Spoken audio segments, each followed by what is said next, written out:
Snacks sound benign, but let's be real. Most are ultra-processed foods filled with salt, sugar, and heaven only knows what else. But snacks are fun, you might protest.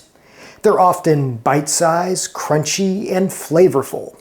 They satisfy cravings in a way that other foods just can't, especially those nutritious foods. But what if we could have it both ways? A fun snack that's also packed with nutrition. The kind of snack with no guilt involved or buyer's remorse once the bag is empty.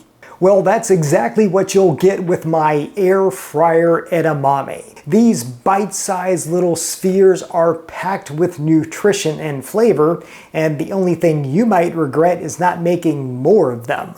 Best of all, they're super easy to cook and come together in about 20 minutes. Today I'm going to show you how to make my crunchy, nutritious air fryer edamame. Hello and welcome to I Want to Cook. My name is Chef Matt and this channel is all about helping you be a better cook. And today we are giving edamame the air fryer treatment.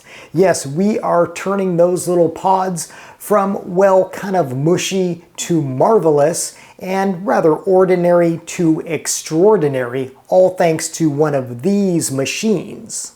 Now, this isn't the first time we've turned a legume into a crunchy snack thanks to an air fryer. One of my first videos on this channel was air fryer chickpeas, and that remains a very popular video to this day. And well, if you're looking for how to do that, I'll put a link to that video in the description below. But you're going to see a lot of commonalities between that video and, well, these guys here turning edamame into crunchy air fryer edamame. Now, if you're not familiar with edamame, that's okay. I'll give you a real brief rundown on what these things are. And, well, basically, they're immature soybeans, but of course you can eat them. Now, soybeans have been around thousands of years. They're thought to have originated in China, but I guess it wasn't until a little bit later that people thought, hey, we could eat these things kind of young.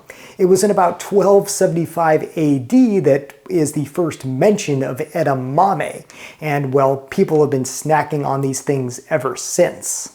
But still, in the history of food, they're relatively new here in the United States. It wasn't until about a quarter century ago that you saw these things starting to appear in freezer shelves, and it wasn't until 2008 until Merriam-Webster actually put edamame in their dictionary.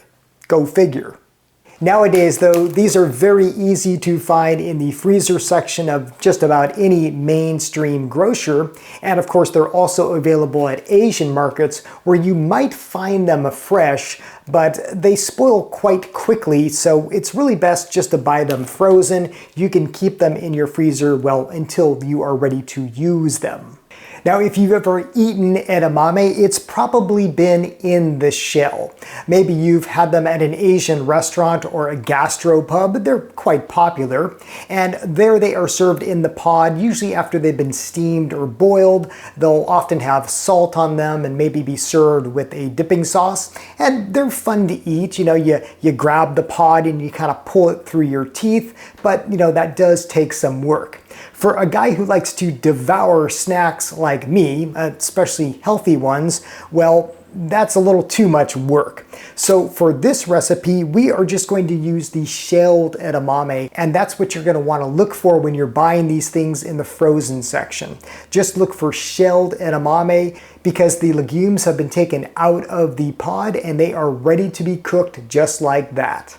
As for how edamame tastes, well, it's got kind of a nutty flavor and the texture is a bit mushy when they're served just after being steamed or boiled. And that's fine, but I'm a guy who likes crunch, and that's where this thing comes in, because what happens is when you apply dry heat to these, well, they basically roast and they get crunchy. I first experienced roasted edamame, of all places, in an airport. I was hungry for a snack and I bought some trail mix that had roasted edamame in it, and it was delicious. So of course I got to thinking, well, how can I recreate this at home? And here we are. So here's how easy it is to make these things. Now you will want to thaw your edamame first. You can do that by either just putting it in the refrigerator overnight or emptying the contents into a colander and letting them thaw that way. Now all we're going to do is put our edamame here in a bowl, and then we are going to put just a little bit of oil all over them. That's what's going to help these air fry. Here I'm using avocado oil, and we are simply going to mix these all around really well. And then we'll add some seasoning. You can add any seasoning flavors you like. Here I'm just doing some simple salt and pepper to get these started. Now we'll just give these a quick toss, and they are ready to go in the air fryer. Now this recipe will work in any sort of air fryer. There's different kinds, you know, some have baskets, some have different trays that you pull out. This is just a basket one, and that's what we're going to use. And a pro tip, and one of the things I love about air fryers is that, well, they're relatively portable. So if you don't want the smell of, well, cooking soybeans in your house, you can just go outside, because that's what I like to do, and that's how I air fry most stuff. As long as you have access to an electrical outlet, you can air fry anywhere. So let's air fry these edamame. Now we're going to air fry these at 400 degrees for about 20 minutes. And what I like to do is actually preheat my air fryer. This is optional, but I do find that it helps just as if we were preheating an oven. And with this air fryer, I found that sometimes the edamame falls through the cracks. So what I'm going to do is I've got this vintage Corningware plate here that I like to put, it fits perfectly right within my air fryer.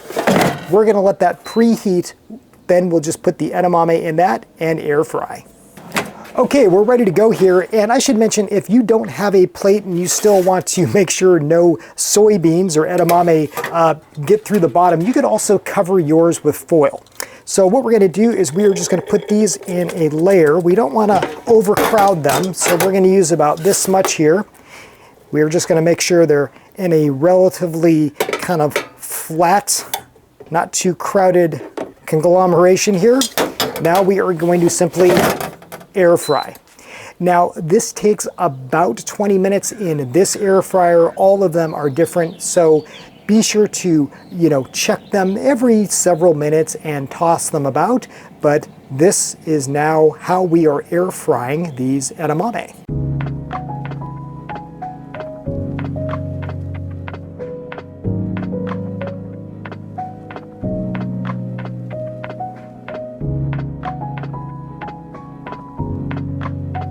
After about 5 minutes, we'll give our first check on these, and you can see they're starting to brown just a little bit, and that is perfect. So just kind of give these a toss, put them back in, and we'll let them go about 5 minutes more.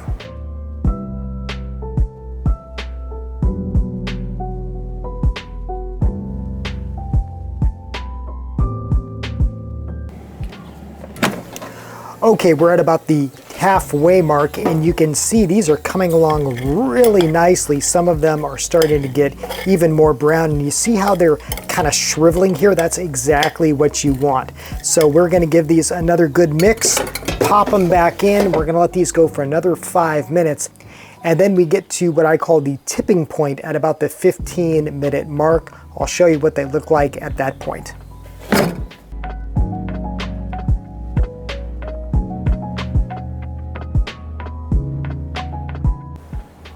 Okay, we're 15 minutes in. Let me show you where we're at. Aren't these looking great? Now here, just like with those chickpeas, for the remaining time, this is where things go very quickly. These will turn from kind of this, this greenish, slightly brown to what you want, which is a darker brown, almost black color, but you don't want to go too far. So from here, you just want to let these things cook and check them very often, maybe every minute or so, to get the results you want. and I'll show you what I like mine to look like after, again, about 20 minutes. But from this time on, just keep a real close eye on them. Okay, and I think we are about done here, so let me show you the results. I added just a few minutes to these, but this is about 22 minutes or so, and we have these beautiful, just blazing hot, crunchy, crispy edamame that have been roasted in an air fryer. These are ready to be snacked on and devoured. Don't these look just beautiful? I mean, we have turned those edamame, those little legumes that are usually mushy, into something really just crunchy and delicious. Now, you can snack on these as they are, or you can even use them as a crispy topping. You can put them on rice, you can use them in salads. I mean, they're just so versatile and they're so good. They've got like this nutty flavor to them. It's funny, they almost remind me of popcorn. But I mean, in just 20 minutes, we took those mushy little edamame legumes and, well, we roasted them. I hope you try this. It will transform the way you eat edamame. Okay, trivia time. Last week I asked you to identify this culinary tool and several of you got it correct. This is, of course, a ginger grater. This is what you would use to finely grate those hard ginger roots. And what this does is these sharp little tines here, well, they help kind of emacerate that ginger and also help you get the juice from the ginger as well. Congratulations to everybody who correctly identified this as a ginger grater. For this week's culinary tool trivia, boy, what is this thing? I can tell you that it is straight from the thrift store. I got this week for just $8.99. What is this big, odd-looking vessel? If you know what this is and, well, what it's used for, be sure to put that in the comments below, and I will, of course, let you know the correct answer in the next episode. As always, thank you so much for watching. Thank you for subscribing. Until next time, I hope you want to cook.